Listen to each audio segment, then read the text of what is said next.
നിങ്ങൾക്ക് ഓർമ്മയുണ്ടെന്ന് വിശ്വസിക്കുന്നു. ഈ മുനമ്പം ഇഷ്യൂ ഞാൻ പോയി റിപ്പോർട്ട് ചെയ്ത സമയത്ത് അന്ന് ഞാൻ വീഡിയോയിൽ ഒരു കാര്യം പറഞ്ഞു. ഈ മുനമ്പം ഇഷ്യൂ എന്ന് പറയുന്നത് കേരളത്തിൻ്റെ പൊളിറ്റിക്സിനെ മാറ്റി എഴുതും. അതായത് ചരിത്രപരമായിട്ട് ഇടതുപക്ഷം, അതായത് LDF, UDF, ആ പൊളിറ്റിക്സ് ഇല്ലാതാണ്. അത് മാത്രമല്ല, ഒരു തേർഡ് പാർട്ടി വളരെ ശക്തമായിട്ട് കയറി വരും. ഒറ്റ സീറ്റ് പോലും ഇവിടെ BJPക്ക് ഇല്ല. പക്ഷെ കഴിഞ്ഞ പാർലമെന്റ് ഇലക്ഷന്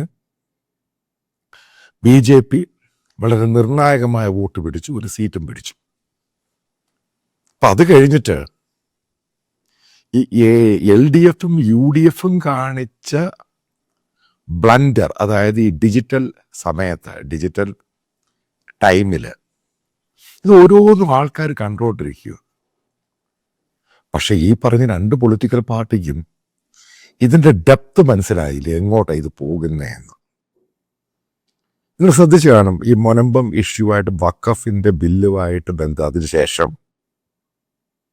മുനമ്പത്ത് ആഹ്ലാദ പ്രകടനം നടക്കുന്നു, ആൾക്കാർ BJPയിൽ പോകുന്നു. BJPയുടെ സ്റ്റേറ്റ് പ്രസിഡന്റ് രാജീവ് അവിടെ വിസിറ്റ് ചെയ്യുന്നു. വലിയ രീതിയിൽ BJPയിൽ ആൾക്കാർ ജോയിൻ ചെയ്യുന്നു. പെട്ടെന്ന് കോൺഗ്രസിൻ്റെയും CPM ഒരേ രീതിയിലുള്ള അറ്റാക്ക്. അതായത് മുനമ്പം അതിന് ലീഗലി പ്രാധാന്യമില്ല. അപ്പോൾ ഈ ക്ലോസ് മുഴുവനും പല ആൾക്കാരോടൊക്കെ ഞാൻ ചുമ്മാ പറയുന്നത് വെറുതെ, കാരണം പച്ചക്കള്ളം പറയുന്നതാണ്. അത് വഖഫ് ലാൻഡേ അല്ല ഇനി മുതൽ. അത് പ്രത്യേകം ആ ക്ലോസിൽ എഴുതി വെച്ചിട്ടുണ്ട്, എടുത്ത് വായിച്ച് നോക്കിയാൽ മനസ്സിലാവും. അതിന് ഈ പറയുന്ന കമ്മീഷൻ്റെ പ്രാധാന്യമൊന്നുമില്ല, അതിനെടുത്ത് ചുരുട്ടി കൂട്ടി കൂരക്കളയും. അത് ഗവൺമെൻറ്റിനൊരു മറ വേണം. അതായത് CPMനും മനസ്സിലായി, കോൺഗ്രസിനും മനസ്സിലായി അവരുടെ കയ്യിൽ നിന്നും പോയ ഗെയിമായത്. ഇവിടെ അതിഭയങ്കരമായിട്ട് BJP ഗെയിൻ ചെയ്തു, പ്രത്യേകിച്ച് ക്രിസ്ത്യൻ കമ്മ്യൂണിറ്റിക്ക് ഇടയ്ക്ക്. ഇനി ഞാൻ ചില ഡെവലപ്മെൻറ്റ് പറയാം. ഇപ്പം എനിക്ക് ഈ പറയുന്ന പല സീനിയർ കോൺഗ്രസ് നേതാക്കളായിട്ട് പേഴ്സണൽ ബന്ധമുണ്ട്. കാരണം ഇത്രയും വർഷം ഞാൻ ഡൽഹിയിലാണ്, ഇവരുമായിട്ടൊക്കെ ബന്ധമുണ്ട്. പല ആവർത്തി MPയും മന്ത്രിയൊക്കെ ആയിരുന്നു, കേന്ദ്രമന്ത്രിയൊക്കെ ആയിരുന്നു. അദ്ദേഹം അഹമ്മദാബാദ് ഈ പറയുന്ന സമ്മേളനത്തിലൊക്കെ പങ്കെടുത്താണ്, ഒരു വെറ്ററൻ. അപ്പം അദ്ദേഹം എന്നോട് പറഞ്ഞത്, ഫോണിൽ കൂടെ പറഞ്ഞത്, ഇപ്രാവശ്യം ഈ കണ്ടീഷനിൽ ഇപ്പം കേരളത്തിന് ഇലക്ഷൻ നടത്തുകയാണെങ്കിൽ BJP 25 മുതൽ 30 സീറ്റ് വരെ പിടിക്കുമെന്ന് പറഞ്ഞു. കാരണം ഇത് കോൺഗ്രസിൻ്റെ അകത്തുനിന്ന് വലിയ ഒഴുക്കുണ്ടായിട്ടുണ്ട്, അതായത് ക്രൈസ്തവരുടെ ഇടയ്ക്ക്. അതിനകത്ത് കാത്തലിക്സ് മാത്രമല്ല, ഓർത്തഡോക്സുകാരാണെങ്കിലും പെന്തക്കോസ്റ്റ് ആണെങ്കിലും മാർത്തോമയാണെങ്കിലും CSI ആണെങ്കിലും അവരൊരേപോലെ ചിന്തിക്കുന്നു. മുനമ്പ് ഇഷ്യൂ മാത്രമല്ല, ഇസ്രായേൽ ഇഷ്യൂ, ഗ്ലോബലായിട്ടുള്ള ടെററിസം ഇഷ്യൂ, അതിനെ എതിർക്കാൻ BJPക്ക് കഴിയൂ. ബാക്കിയുള്ള ഇഷ്യൂ ഒക്കെ മാറ്റി വെക്കുക. ഇതാണ് അതിൻ്റെ പ്രധാനപ്പെട്ട കാര്യം. മറ്റൊരു സീനിയർ നേതാവ്, കോൺഗ്രസിൻ്റെ ഇപ്പോഴത്തെ കറണ്ട് MP ആണ്, മധ്യ തിരുവിതാംകൂറിൽ നിന്നുള്ള അദ്ദേഹം പറഞ്ഞു, എഫക്റ്റ് ഡീപ്പായിട്ട് പോയിട്ടുണ്ട്. പല കോൺഗ്രസിൻ്റെ പ്രാദേശിക നേതാക്കളും ജില്ലാതല നേതാക്കളും അവരെ വിളിച്ചിട്ട് അവർക്ക് ഈ രീതിയിൽ കോൺഗ്രസ് പാർട്ടിയുമായിട്ട് യോജിച്ചു പോകാൻ പറ്റില്ല എന്ന് വളരെ കൃത്യമായിട്ട്, ഈ പോളിസിയിൽ പറ്റില്ല. കാരണം ഇവരൊക്കെ, നിങ്ങൾ മനസ്സിലാക്കണം, കാത്തലിക് ചർച്ചും മറ്റുള്ള ചർച്ചുകളൊക്കെ ഇതിനെ പിന്തുണയ്ക്കുമ്പോൾ അവിടെയുള്ള പഞ്ചായത്ത് മെമ്പർമാരും പ്രസിഡന്റുമാരും കൗൺസിലർമാരും ഈ പറയുന്നവരൊക്കെ ഈ ചർച്ചുമായിട്ട് ബന്ധപ്പെട്ട ആൾക്കാരുടെ കമ്മ്യൂണിറ്റി വോട്ട് കൊണ്ടാണ് അവരെ ജയിക്കുന്നത്. ഇപ്പം ചർച്ച ഒന്നടങ്കം തിരിഞ്ഞു കഴിഞ്ഞപ്പോൾ, അതായത് KCBC ആണെങ്കിലും Catholic conference of India nationally ആണെങ്കിലും ഇവരുടെ അകത്ത് ശക്തമായ പ്രശ്നം ഉണ്ടായിക്കുവാണ്. അതവർ കോൺഗ്രസിൻ്റെ നേതാക്കന്മാരോട് പറഞ്ഞു. അതുകൊണ്ടാണ് പച്ചക്കള്ളം BD സതീശനും രമേശ് ചെന്നിത്തലും K സുധാകരനും പഴയ പോലെ CPM പറയുന്ന പോലെ പറയുന്നത്. ഇതാണ് ഇതിൻ്റെ പ്രശ്നം. 10 മിനിറ്റ് കൊണ്ട് ചെയ്യും, 5 മിനിറ്റ് കൊണ്ട് ചെയ്യും. എന്ത് പറയാൻ പറ്റും? കാരണം അവിടെ പറയുന്ന ഒന്ന്, നേരെ തിരിച്ച് ആ ബില്ലിനെ എതിർക്കുന്നു. ഇതെല്ലാം ആൾക്കാർ കണ്ടതല്ലയോ. ഇങ്ങനെ കംപ്ലീറ്റ് ആയിട്ട് എക്സ്പോസ് ആയിപ്പോയി. അതാണ് ഡിജിറ്റൽ റവല്യൂഷൻ എന്ന് പറയുന്നത്. അതിനെപ്പറ്റിയൊന്നും ഈ കിഴങ്ങന്മാർക്ക് ശരിക്കും ബോധമല്ല. അമേരിക്കക്കാർ നേരിട്ട് കാണുമല്ലയോ. അത് IB ഈഡൻ്റെ ഒക്കെ കാര്യം വലിയ കഷ്ടമാണ്. എന്തുവാണ് ചില സന്ദർഭങ്ങളിൽ ഈ മുനമ്പ് സമരത്തിനകത്തുള്ള ചില ലാറ്റിൻ കാത്തലിക്സിൻ്റെ ചില ലോക്കൽ നേതാക്കൾ അവർ IB ഈഡനെ പിന്തുണയ്ക്കുന്നവരായിരുന്നു. ഈ സന്ദർഭത്തിൽ IB ഈഡനുമായി ബന്ധപ്പെട്ട വരാപ്പുഴയിലെ ചില അച്ഛന്മാരും ചില ആൾക്കാർ ഈ മൊനമ്പത്ത് BJPയുടെ ഇൻഫ്ലുവൻസിനെ എതിർക്കാൻ തുടങ്ങി. അത് മൊനമ്പത്തുള്ള ലാറ്റിൻ കാത്തലിക്സും അച്ഛന്മാരും എല്ലാം ഒന്നടങ്കം വരാപ്പുഴ അച്ഛന്മാരെ എതിർക്കാൻ തുടങ്ങി. ഇതിനകത്ത് ഒത്തിരി ഗെയിം ഉണ്ടായി. ഇപ്പോൾ അച്ഛന്മാർ സൈലൻ്റായി. കാരണം IB ഈഡനും കോൺഗ്രസിനും സപ്പോർട്ട് ചെയ്യുന്ന അച്ഛന്മാർ സൈലൻ്റായതിന് കാരണം ജനം, അത് ലാറ്റിൻ കാത്തലിക്സിൻ്റെ വിശ്വാസികൾ എന്ന് പറയും, കാത്തലിക് വിശ്വാസികൾ, അവരൊന്നടങ്കം ഈ മൊനമ്പ് ഇഷ്യൂവിൻ്റെ പാർട്ട് വൈപ്പിൻ മുതൽ ഈ മൊനമ്പം വരേക്ക് നീണ്ടു കിടക്കുക ഈ സംഭവം. കേരളത്തിലെ കോസ്റ്റൽ ബെൽറ്റിൽ ഇവർ വലിയ സ്വാധീനമുള്ളവർ. കാരണം ആ കമ്മ്യൂണിറ്റിയെ മുഴുവനും പറിച്ചു മാറ്റിയിട്ട് അത് വഖഫ് ലാൻഡ് ആക്കാൻ വേണ്ടി കേരളം CPM ആണെങ്കിലും അപ്പുറത്തുള്ള കോൺഗ്രസും മുസ്ലിം ലീഗും ഇവർ ഈ പറയുന്ന ഒന്ന് പ്രവർത്തിക്കുന്ന വേറൊന്ന്, ഇതൊക്കെ എക്സ്പോസ് ചെയ്തു പോയി. ഇതിൻ്റെ ആക്രാന്തവും വിരളിയും പൂണ്ടിട്ടാണ് മുഖ്യമന്ത്രി സ്റ്റേറ്റ്മെൻറ്റ് കൊടുത്തിരിക്കുന്നത്. അതായത് ഒരു CPMൻ്റെ നേതാവ് പറഞ്ഞ സംഭവം കേൾക്കുക. അതായത് സെക്രട്ടേറിയറ്റ് മെമ്പർ ഇത് ബാധിച്ചിട്ടുണ്ട്, ഇത് CPMനെയും ബാധിച്ചിട്ടുണ്ട്. കാരണം ഇത് മാത്രമല്ല, ഈ ഗാസ, ഈ ഇസ്രായേൽ ശരിക്കും ബാധിച്ചിട്ടുണ്ട്. അതായത് CPMന് വോട്ട് ചെയ്യുന്ന, അതായത് അനുഭാവികൾ, ക്രൈസ്തവ അനുഭാവികൾ, അവർ പോലും ഇപ്രാവശ്യം ചിലപ്പോൾ BJPക്ക് വോട്ട് ചെയ്യും. ഇനി നിങ്ങൾ ശ്രദ്ധിച്ചു വേണം, ഏറ്റവും പ്രധാനമായിട്ട് വെള്ളാപ്പള്ളി നടേശൻ്റെ പ്രസ്താവന. നടേശൻ ഒരു പ്രസ്താവന ചെയ്ത് 2 ദിവസം കഴിഞ്ഞ് മാറ്റി പറയുന്നതാണ്. ഇപ്പോഴെന്താ മാറ്റാത്തത്? കേരളത്തിലെ ഈഴവരുടെ ഇടയ്ക്ക് വലിയ പ്രശ്നമായി. അതുകൊണ്ടാണ് വെള്ളാപ്പള്ളി ആ സ്റ്റേറ്റ്മെൻറ്റിൽ ഉറച്ചു നിൽക്കുന്നത്. വെള്ളാപ്പള്ളിക്ക് പോയ ഇമേജ് തിരിച്ചു വന്നിപ്പോൾ. അത് മലപ്പുറത്തെ പറ്റി പറഞ്ഞ കാര്യത്തിൽ ഉറച്ചു നിന്ന് അയാൾക്ക് കേരളത്തിലെ ന്യൂസ് മീഡിയയും മറ്റും എതിർത്ത് കഴിഞ്ഞപ്പോഴും, പക്ഷേ ഈഴവ കമ്മ്യൂണിറ്റിയിലുള്ളവർ ഒന്നടങ്കം വെള്ളാപ്പള്ളിയുടെ കൂടായി. ഇത് വെള്ളാപ്പള്ളിക്ക് ഭയങ്കര അഡ്വാൻറ്റേജുമായി. കാരണം ഈ സമയത്താണ് ഒന്നിച്ച് അവിടെ SNDPക്കാർ, ഈഴവ കമ്മ്യൂണിറ്റിയിലുള്ളവർ വെള്ളാപ്പള്ളിയെ അനുകൂലിച്ചേക്കുന്നത്. മനസ്സിലായോ? ആ പൊളിറ്റിക്കൽ ട്രെൻഡ് എന്ന് വെച്ചാൽ മാറി ഒരു സൈഡിൽ നിന്ന് കംപ്ലീറ്റ് ഷിഫ്റ്റ് ചെയ്യുക. ഒരു ഭാഗത്ത് ക്രിസ്ത്യൻസ്, സ്ഥിരമായി ലെഫ്റ്റിനെ വോട്ട് ചെയ്യുന്ന ഈഴവ കമ്മ്യൂണിറ്റി, അവരുടെ ഒരു ഷിഫ്റ്റിംഗ് ആണ് കാണുന്നത്. കാരണം അവരുടെ എല്ലാം ഒരു പൊതു ശത്രുവായിട്ട് ഇസ്ലാമിക തീവ്രവാദം, ഇതാണ് കോമൺ എനിമി എന്ന് പറയുന്നത്. അതിനകത്ത് പഴയ പോലെ ഈ മണിപ്പൂരും പുല്ലിഷ്യൂ ഒന്നും കത്തത്തൊന്നുമില്ല. ഇത് കണ്ടിന്യൂ ആയിട്ട് ആ ട്രെൻഡ് അങ്ങോട്ട് കയറി പോവുകയാണെങ്കിൽ, അതാണ് ഞാൻ നേരത്തെ പറഞ്ഞത്, ചിലപ്പം BJP 2024 അധികാരത്തിൽ വരും. കാരണം ഇപ്പോഴത്തെ ട്രെൻഡ് കുറച്ച് കഴിയുമ്പം വീണ്ടും മാറും. കാരണം ഉറപ്പായിട്ടും പിണറായിക്കെതിരെ വലിയ ഇൻകംബൻസി ഫാക്ടറുണ്ട്. ഈ കോൺഗ്രസിൻ്റെ മുസ്ലിം പ്രീണനം, മുസ്ലിം ലീഗ് അടുത്ത് വലിയൊരു അജണ്ടയായിട്ട് വരികയാണ്. ഇതിനെ ഒന്നും കോൺഗ്രസ് ലീഡേഴ്സിനെ എങ്ങനെ ഓവർകം ചെയ്യണമെന്ന് അറിയത്തില്ല. അതായത് ശരിക്കും അവരുടെ വോട്ട്, ക്രിസ്ത്യൻ വോട്ടുകളങ്ങ് ഒലിച്ചു പോകും. മധ്യ തിരുവിതാംകൂറിലൊക്കെ ഒരു കോൺഗ്രസ് നേതാവ് പറഞ്ഞ ഈ തിരുവനന്തപുരത്ത് നിന്ന് 6-7 സീറ്റ് BJPക്ക് കിട്ടും ഇപ്പോഴത്തെ ട്രെൻഡിൽ.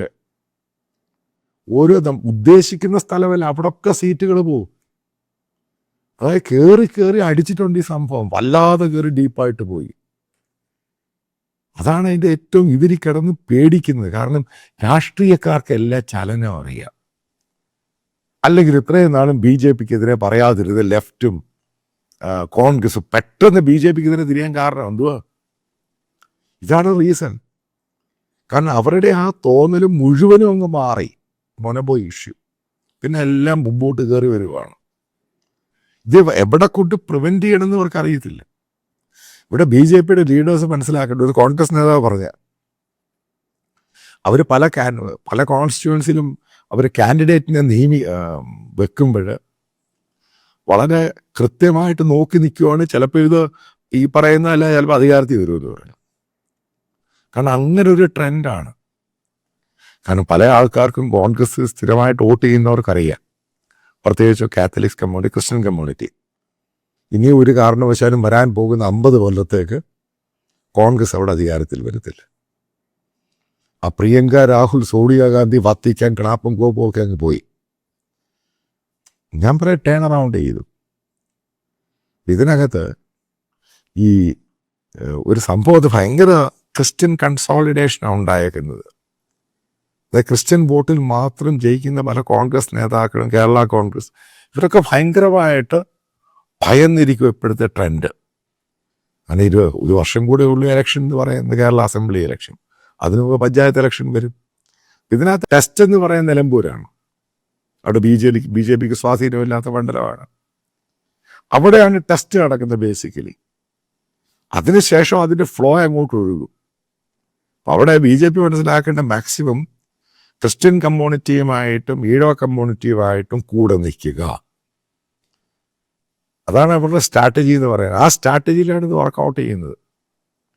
അത് വർക്കൗട്ട് ചെയ്യുവാണെങ്കിൽ ചിലപ്പോൾ ചരിത്രപരമായിട്ട് 2026 ലെഫ്റ്റും UDF ഒക്കെ തെറിച്ചു പോകും, ലീഗൊക്കെ നാശമായി പോകും.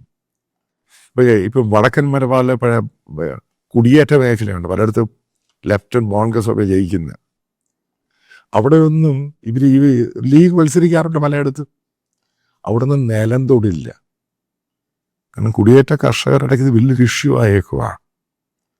കാരണം ഇസ്ലാമിക ടെറർ, അവർക്കൊന്നും ഇത് അട്ടപ്പിക്കാൻ പറ്റുന്നില്ല. അവർ ആ പഴയ രീതിയിലുള്ള സംഭവങ്ങളൊക്കെ അങ്ങ് പോയി. ഞാൻ വീണ്ടും ആവർത്തിക്കുന്നു, ഇപ്പോഴത്തെ ട്രെൻഡ് അനുസരിച്ച് ഏകദേശം 25-30 സീറ്റ് ബി ജെ പി കിട്ടാനുള്ള സാധ്യത. അപ്പോൾ ബി ജെ പി എങ്ങനെയാണ് മുന്നോട്ട് പോകുന്നതിനെ ഡിപ്പെൻഡ് ചെയ്തിരിക്കും 2026. ഇതെല്ലാം കൂടെ കണക്ക് കൂട്ടുമ്പോൾ ബി ജെ പി കിട്ടിയിരിക്കുന്ന ഗോൾഡൻ ഓപ്പർച്യൂണിറ്റിയാണ്. അതിനെ അവരെങ്ങനെ യൂട്ടിലൈസ് ചെയ്ത് മുന്നോട്ട് പോകും, ഇതിനെ ബേസ് ചെയ്തിരിക്കും വരാനുള്ള ദിവസങ്ങൾ കേരളത്തിൻ്റെ പൊളിറ്റിക്കൽ റാമിഫിക്കേഷൻ, പൊളിറ്റിക്കൽ പോളറൈസേഷൻ. അത് ഇമ്പോർട്ടൻ്റ് ഫാക്ടറാണ്. അതിനകത്ത് ഈഴവ കമ്മ്യൂണിറ്റി, ക്രിസ്ത്യൻ കമ്മ്യൂണിറ്റി, ഇവരെയൊക്കെ ഒരുമിച്ച് കൊണ്ടുപോകണം. അതുകൊണ്ട് ചില ബി ജെ പി നേതാക്കൾ വിടുവായത്തം നിർത്തണം. അതായത് അത് പുറത്തുനിന്ന് മതപരിവർത്തനം, ഈ കണാപ്പൊക്കെ അങ്ങ് നിർത്തുക. കേരളത്തിലെ ക്രൈസ്തവർ നിങ്ങൾക്ക് വോട്ട് ചെയ്യാൻ തയ്യാറ്, അവരെ ചൊറിയാൻ പോകുക അതിനിടയ്ക്ക്. ഓക്കെ, അവരുടെ നേരത്തെ അവരുടെ എലീറ്റ് ഭാഗമാണ് മോദിയെ പിന്തുണച്ചിരുന്നത്. കാരണം ഡെവലപ്മെൻറ്റ്. ഇപ്പോഴത്തെ ഇഷ്യൂ നാഷണൽ ഇഷ്യൂ ഉണ്ട്, ടെറർ ഇഷ്യൂ ഉണ്ട്, പല ഇഷ്യൂ ഉണ്ട്. അവർ നിങ്ങൾക്ക് വോട്ട് ചെയ്യാൻ തയ്യാറാണ്. അപ്പം ഈ തലയ്ക്ക് ബോധമില്ലാത്ത സംഖ്യക്കൂട്ടന്മാരുടെ തലയ്ക്കകത്ത് ആദ്യം പറഞ്ഞ അമ്മരങ്ങ് മര്യാദയ്ക്കിരുത്. കാരണം കേരളത്തിൽ മാറ്റം ഉണ്ടാകണമെന്ന് ആഗ്രഹിക്കുന്ന ഒരാളാണ് ഞാൻ. എന്നാൽ മാത്രമേ കേരളം ഡെവലപ്പ് ചെയ്തുള്ളൂ. അതിലേറ്റവും പ്രധാനപ്പെട്ടത് ക്രൈസ്തവ വോട്ടുകളാണ്. അവർ നിങ്ങൾക്ക് വോട്ട് ചെയ്യാൻ തയ്യാറാണ്. ഇതിനകത്ത് വൃത്തികെട്ട സാധനങ്ങളുണ്ടെങ്കിൽ അവരെ മാറ്റി നിർത്താൻ ശ്രമിക്കുക. അതായത് അക്സെപ്റ്റ് ചെയ്യാനുള്ള ഓപ്ഷൻ ഉണ്ടാക്കി കൊടുക്കുക. അതിനകത്ത് വൃത്തികെട്ട രീതിയിലുള്ള സംഭാഷണങ്ങളും കാര്യങ്ങളും സോഷ്യൽ മീഡിയ സംഭവം അങ്ങനെയുള്ളവനെ പുറത്ത് കളയുക. അതാണ് ഇപ്പോഴത്തെ ബി ജെ പിയുടെ പൊളിറ്റിക്സിലെ ഏറ്റവും നല്ല സ്ട്രാറ്റജി. നിങ്ങൾക്കറിയാം, കഴിഞ്ഞ 2 ആഴ്ച കൊണ്ട് ഞാൻ നിങ്ങളോടൊരു കോൺട്രിബ്യൂഷൻ വേണമെന്ന് അഭ്യർത്ഥിക്കുകയാണ്. എൻ്റെ വീഡിയോ റൺ ചെയ്തു ഈ വീഡിയോയുടെ അവസാനം. അതിനകത്ത് ചില പ്രശ്നങ്ങളുണ്ടായി. കാരണം ബാങ്കുകളുടെ ചില ലിമിറ്റ്, അതേപോലെ GPay, ഗൂഗിൾ പേ, UPIയുടെ ചില ലിമിറ്റ്. അപ്പോൾ അതൊക്കെ റെക്ടിഫൈ ചെയ്തിട്ട് പുതിയ അക്കൗണ്ടും ഡീറ്റെയിൽസും അതേപോലെയുള്ള റെസ്ട്രിക്ഷൻസും ഉണ്ടാവുകയില്ല. വിദേശത്തുള്ളവർക്ക് കറണ്ട് അക്കൗണ്ടിൽ അയക്കാനുള്ള ബുദ്ധിമുട്ട് അത് മാറ്റിയിട്ട് പേഴ്സണൽ അക്കൗണ്ട് എടുത്തിടുന്നുണ്ട്. കൃത്യമായിട്ടൊരു കാര്യം പറയാം, 1 രൂപയ്ക്കും അക്കൗണ്ടബിളാണ് ഞാൻ ജനങ്ങളുടെ കയ്യിൽ നിന്നാണ് ഈ പണം സ്വരൂപിക്കുന്നത്. അജണ്ട ഒറ്റ സംഭവമേ ഉള്ളൂ. കേരളത്തിൽ ഇന്ന് നടന്നുകൊണ്ടിരിക്കുന്ന മീഡിയ സംസ്കാരം, അതായത് ഒരു പ്രത്യേക വിഭാഗത്തിന് വേണ്ടി മതതീവ്രവാദ വിഭാഗക്കാർക്ക് വേണ്ടി ഇവിടുത്തെ ചാനലുകളും മീഡിയയും അവർ ഗെയിം കളിക്കുകയാണ്. നമ്മൾ മനോരമയുടെ കേസെടുത്ത് നോക്കുക, എന്താണ് ഇത് സംഭവിച്ചത്. മനോരമയിൽ നിന്നും ഒരിക്കലും എക്സ്പെക്റ്റ് ചെയ്യാത്ത രീതിയിലാണ് സംഭവം ഉണ്ടായത്. അപ്പം നമുക്കിത് പൊളിച്ചേ മതിയാവത്തുള്ളൂ. ഇപ്പോൾ എൻ്റെ കൂടെ സഹകരിക്കുക എന്നുള്ളത് മാൻഡേറ്ററി അല്ല. നിങ്ങൾക്ക് ഇഷ്ടമുള്ള രീതിയിൽ സഹായം 1 രൂപയാണെങ്കിലും അത് ബോണ്ടേജ് ആയിരിക്കും. ഇതുമായിട്ട് ബന്ധപ്പെട്ട് ഞാൻ വരാൻ പോകുന്ന സമയത്ത് ഇതിൽ 24 hours ന്യൂസ് ചാനലായിരിക്കും. നാഷണൽ പൊളിറ്റിക്സ്, നാഷണൽ ഇഷ്യൂസ്, അതേപോലെ തന്നെ കേരളത്തിൻ്റെ റീജിയണൽ കാര്യങ്ങൾ, ഇന്ത്യയുടെ ഓരോ ഭാഗത്തെയും കാര്യങ്ങൾ, ഇൻ്റർനാഷണൽ ജിയോ പൊളിറ്റിക്സ്. അപ്പം നല്ല കുറച്ച് ആൾക്കാരെ ഞാൻ സെലക്ട് ചെയ്തിട്ടുണ്ട്. അവരൊക്കെ എൻ്റെ കൂടെ ജോയിൻ ചെയ്യാൻ തയ്യാറാണ്. അപ്പോൾ അതുമായിട്ട് ബന്ധപ്പെട്ടാണ് എനിക്കിങ്ങനെ ഒരു ഫിനാൻഷ്യൽ സപ്പോർട്ട്, ക്രൗഡ് ഫണ്ടിങ്. ഒരു സ്പോൺസറും ഇല്ല, ഒരു അഡ്വർടൈസേഴ്സും ഇല്ല, ജനങ്ങളാണ് ഫണ്ട് ചെയ്യുന്നത്. ഉറപ്പായിട്ടും ഇത് കുറച്ച് കഴിയുമ്പോൾ ഇത് വലിയൊരു സംഭവം ഇന്ത്യയിലായിട്ട് മാറും. നിങ്ങൾക്ക് എൻ്റെ എക്സ്പീരിയൻസ് അറിയാം, 10-30 വർഷം ഈ ഫീൽഡിലുള്ള എക്സ്പീരിയൻസ് ആണ്. അപ്പം നല്ല ആൾക്കാർ, നല്ല ടാലൻറ്റഡ് ആയിട്ടുള്ള ആൾക്കാർ, ദേശീയതയുള്ള ആൾക്കാർ ജോയിൻ ചെയ്യാൻ തയ്യാറാണ് മൾട്ടിപ്പിൾ ലാംഗ്വേജിൽ. അതായത് നമ്മൾ മനസ്സിലാക്കുക, വരാൻ പോകുന്ന ദിവസങ്ങളിൽ കേരളത്തിൽ ഈ കാണിക്കുന്ന മീഡിയ സംസ്കാരത്തെ നമ്മൾ പൊളിച്ചടുക്കും ഇതിനെ തോലച്ചയാളായി. അപ്പം നിങ്ങൾ സഹകരിക്കുക. നല്ല ആൾക്കാരുണ്ടെങ്കിൽ തന്നെ, അതായത് ഡെഡിക്കേറ്റഡ് ആയിട്ടുള്ള ആൾക്കാർ എൻ്റെ കൂടെ സർവീസ് ചെയ്യാൻ താല്പര്യമുള്ളവർക്ക്, ജോലി ചെയ്യാൻ താല്പര്യമുള്ളവർക്കും എന്നെ വിവരം അറിയിച്ചാൽ ഞാൻ നിങ്ങളെ ട്രെയിൻ ചെയ്തെടുക്കുന്നതായിരിക്കും. അതായത് ഡെഡിക്കേറ്റഡ് ആയിരിക്കണം, ഇത് പഠിക്കണം, മനസ്സിലാക്കണം, എങ്ങനെ ചെയ്യണം. അതായത് ബന്ധപ്പെട്ട ചില കാര്യങ്ങൾ പറയാം, 1-2 കാര്യങ്ങൾ പറയും. ഇപ്പം നല്ലൊരു റിപ്പോർട്ടിംഗ് ഉണ്ടായി, ഒരു സംഭവത്ത് പോയി റിപ്പോർട്ട് ചെയ്യണം. അതിനുവേണ്ടി ഒരാളെ പറഞ്ഞു വിടുക, ഗ്രൗണ്ടിൽ റിപ്പോർട്ട് ചെയ്യുക, ഇതിനൊക്കെ എക്സ്പെൻസ് ഉണ്ട്. നല്ല റിസർച്ച് ടീം ഉണ്ടാകണം. അപ്പം ഇതിന് പറ്റിയ പഴയ പോലെ ചാനൽ ഇൻഫ്രാസ്ട്രക്ചറിൻ്റെ ആവശ്യമൊന്നുമില്ല. ഇതെങ്ങനെയാണ് എക്സിക്യൂട്ട് ചെയ്തതിന് നല്ല ആൾക്കാരെ എടുക്കണം, നല്ല ടാലൻസിന് പണം കൊടുക്കണം. അതൊരിക്കലും ഫ്രീ ആയിരിക്കത്തില്ല. മോശമായ ടാലൻസിന് അത്രയും പണം കൊടുത്താൽ മതി. നല്ല ടാലൻസിന് പണം കൊടുത്തേ മതിയാവത്തുള്ളൂ. അതാണ് ഇതിൻ്റെ ബേസിക് ഇഷ്യൂ എന്ന് പറയുന്നത്. അപ്പം അങ്ങനെയുള്ളവരെ എടുക്കുക. എനിക്കറിയാവുന്ന പല ടീമംഗങ്ങളുണ്ട് എൻ്റെ കൂടെ, തെഹൽക്കയിലും മറ്റു പല ചാനലുകളിലൊക്കെ വർക്ക് ചെയ്ത് ഹൈലി ടാലൻറ്റഡ് ആയിട്ടുള്ള ആൾക്കാരുണ്ട്. അപ്പോൾ അവരെയൊക്കെ ഒത്തൊരുമിപ്പിച്ച് ഇതിന് പല മൾട്ടിപ്പിൾ ലാംഗ്വേജിൽ കൂടെ ഇത് പോകുമ്പോൾ മാത്രമേ ഇതിൻ്റെ ഒബ്ജക്റ്റീവ് എന്തുവാന്ന് നമുക്ക് മനസ്സിലാവത്തുള്ളൂ. അപ്പോൾ സഹകരിക്കുന്നതിന് വളരെ നന്ദി. ഫർദർ നിങ്ങളുടെ എല്ലാ സഹകരണം ഇതിൻ്റെ കൂടെ ഉണ്ടാകുമെന്ന് പൂർണ്ണമായിട്ടും വളരെ സ്നേഹത്തോടു കൂടെ പ്രതീക്ഷിക്കുന്നു.